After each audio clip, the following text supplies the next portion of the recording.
Kahar, I have come to check with you and conduct a peripheral vascular system. This assessment is important for us to know if you have any problems or issues regarding with that system. Okay, Mr. Kahar, is that alright with you?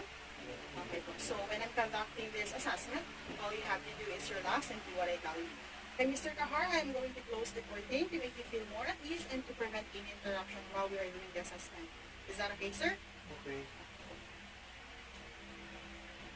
Okay, sir, for better access, before we start, for the better access of your body parts, can you change your clothes into a patient gown? Okay, sir, I'm just going to perform a hand hygiene because hand hygiene is important to prevent and control the spread of microorganisms and bacteria. Okay, sir? Okay, sir, so first, I'm going to inspect bilaterally for your skin color, size, and venous pattern or edema. Okay, sir? Okay, sir, I'm also going to inspect your hand for fingertip scrubbing. Next one, sir. Okay, sir, for the next one, allow me to palpate your hand, arms, and fingertips for your temperature using my dorsal side of my hand. Okay, sir.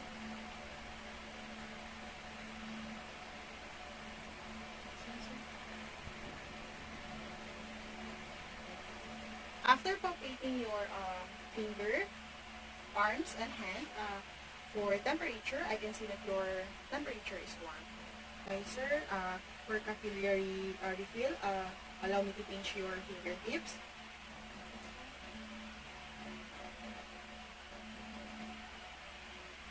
Okay, let's see.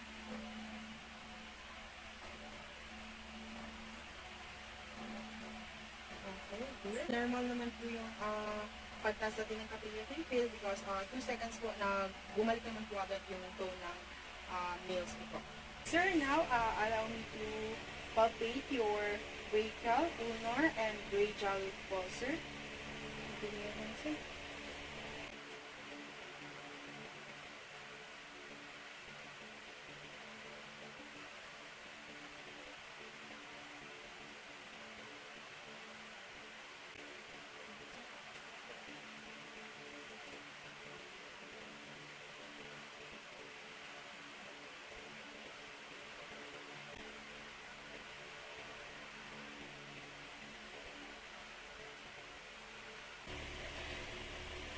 Now, sir, I am going to palpate your epitracheal lymph nodes.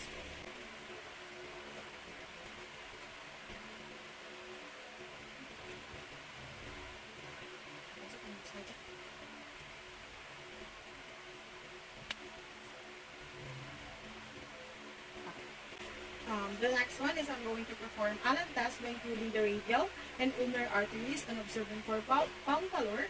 Then release the ulnar artery and watch for color to return to hand. Sir, can you clench your hand like this? Okay, sir. And just put pressure on this. Okay, sir. Unclench your hand now, sir. Unclench po. Okay. Okay, sir. Kapag unclench niyo po ng kamay niyo po ng palm, bumalik naman po agad yung pink coloration ng palm niyo. Within 3 seconds, sir. Okay po, that's all. Sir, I'm going to assist you in semi-fowler position so that we can assess your legs. Okay, sir? Okay, sir, so I'm now going to assess your legs. Is it okay, sir, if I show you your legs, sir? Now, sir, allow me to inspect your legs. So, to assess the legs, first, I'm going to inspect bilaterally for skin color. The next thing I'm going to assess is inspect bilaterally for distribution of hair. So for the distribution of hair, I can see that the hair covers skin and legs and appears on dorsal surface of toes. So the next one is I'm going to inspect for ulcer or lesion in the legs. Okay, sir. So, upon inspecting, may nakita po akong stretch sa may calf niyo po. Ano pong dahilan nito, sir? Gas-gasan. Okay. So, I can see that it is healing. Para normal naman po ang pag-heal niya. So, okay, sir. Next, I'm going to inspect the edema bilateral. Okay, sir. Sir, upon inspecting for edema of your legs, I can see that there is no swelling. Also, your legs is symmetrical. And also, there is no anatropy. Okay, sir? If client has edema, I determine whether it is pitting or not pitting. If client has pitting edema, rate on a 1+ to 4+ scale. And as I inspect my client's leg, I can see no edema. Now, I'm going to palpate skin temperature on toes, legs, and feet.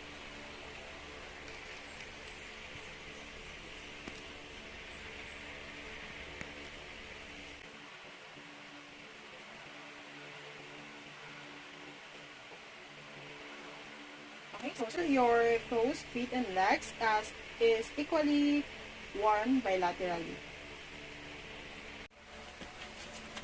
Okay, now I'm going to palpate the superficial inguinal lymph nodes while keeping the genitals draped if detected node size, mobility, or tenderness. If it's okay to you, sir, can I palpate it, sir? Don't worry, sir. I'm going to provide you a proper drape. Okay, sir. Okay, sir. I'm going to start.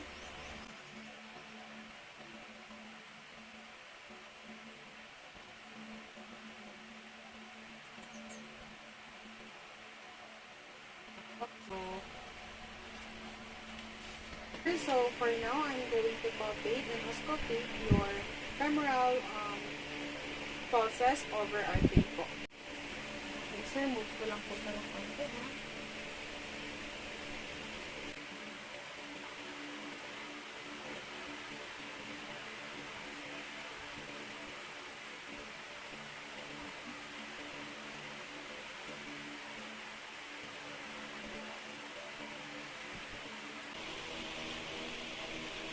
Now, sir, I'm going to palpate.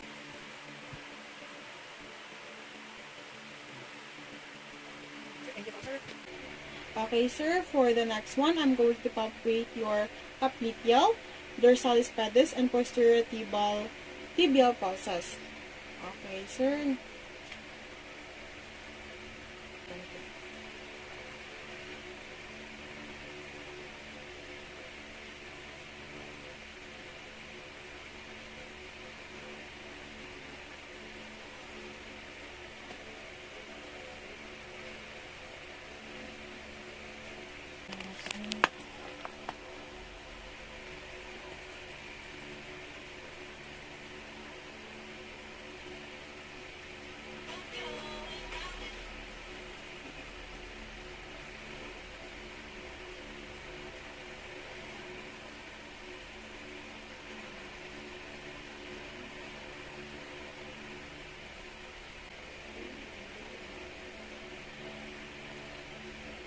So now I'm going to inspect for client varicositis. So, sir, can you stand up po? So I'm checking for varicositis. Inspecting.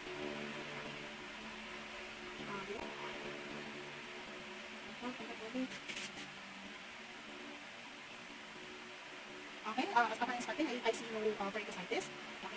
Okay, I'm going to perform precision change test for arterial insufficiency while client is in the supine position by placing hands under both of the client ankles, raise legs 30 to 48 cm above heart level, and ask client to pump feet up and down for 1 minute and have the client sit up and dangle legs, note color of the feet, time the interval for color to return. Bilis.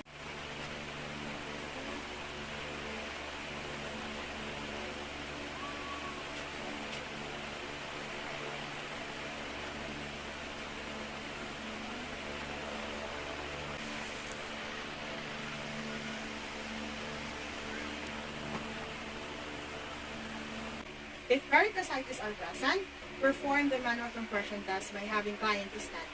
Firmly compress the lower portion of the varicose vein with one hand and then place other hand above hand.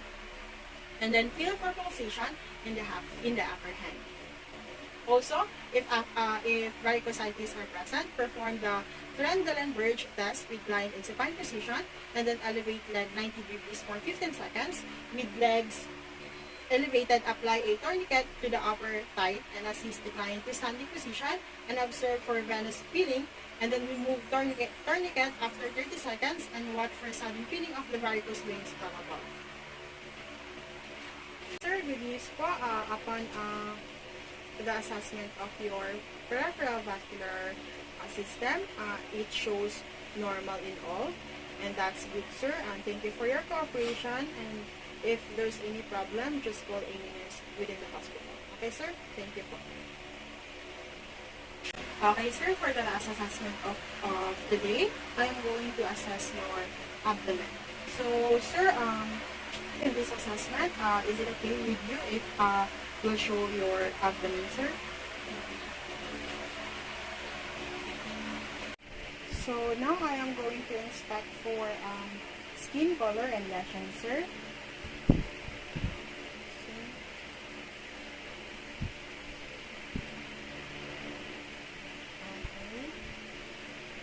Now, sir, I'm going to inspect for scars.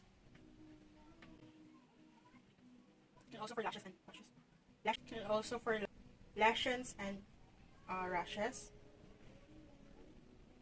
Okay, I see no lesion or rashes, sir. And also the scars, I cannot see. And also, as I inspect the umbilicus, I can see that is same color with the rest of your body. Okay, sir. So now I'm going to inspect the abdominal contour and symmetry.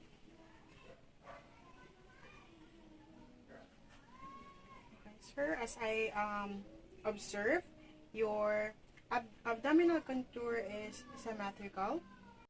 Now, after inspecting, I would auscultate your vowel sounds, nothing intensity, pitch, and frequency.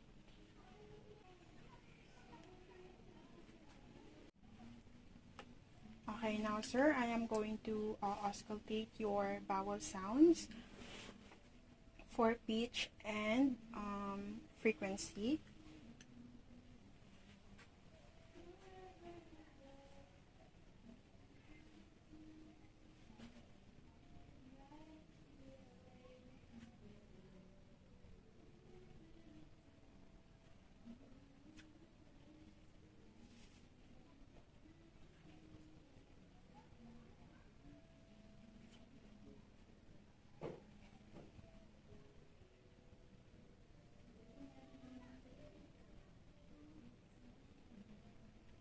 So next, sir, I am going to auscultate for vascular sounds and friction rubs using the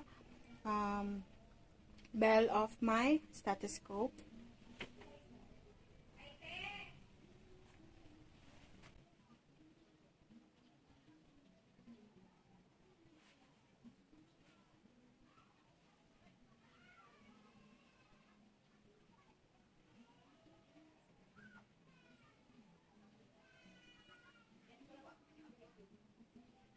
Now for the percussion, first I'm going to percuss her abdomen tone.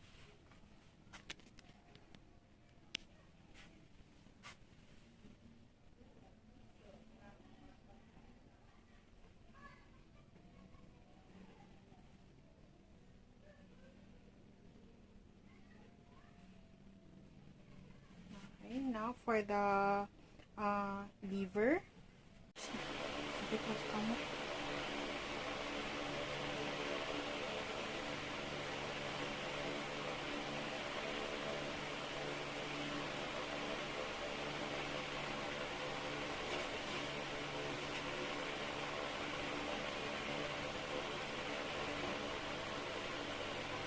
Now I am going to percuss the spleen.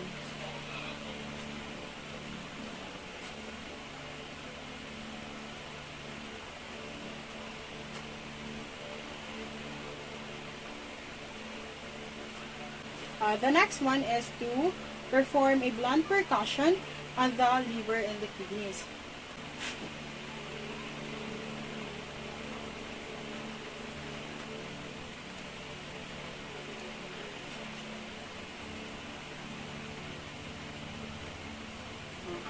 Okay, sir. So, for now, I'm going to palpate your urinary bladder. Next one, sir, I'm going to perform the fluid wave test. Sakit po, sir. Do you feel any pain? The next one, sir, is I'm going to perform the ballotment test. Okay, sir.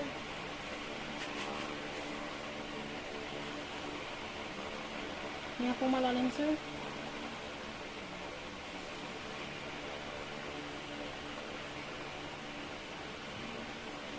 Okay po.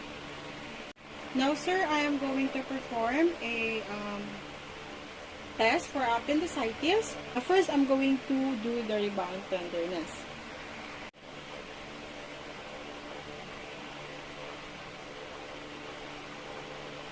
Do you feel anything, sir?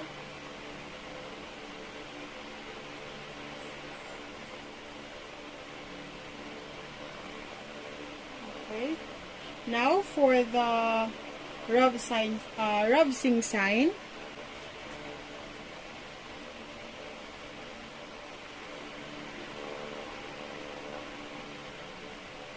Okay.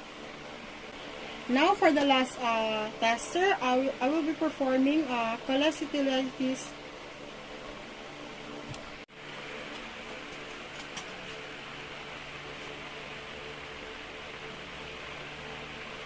Do you feel anything, sir? Okay lang po. Okay, sir, we're done for today's assessment.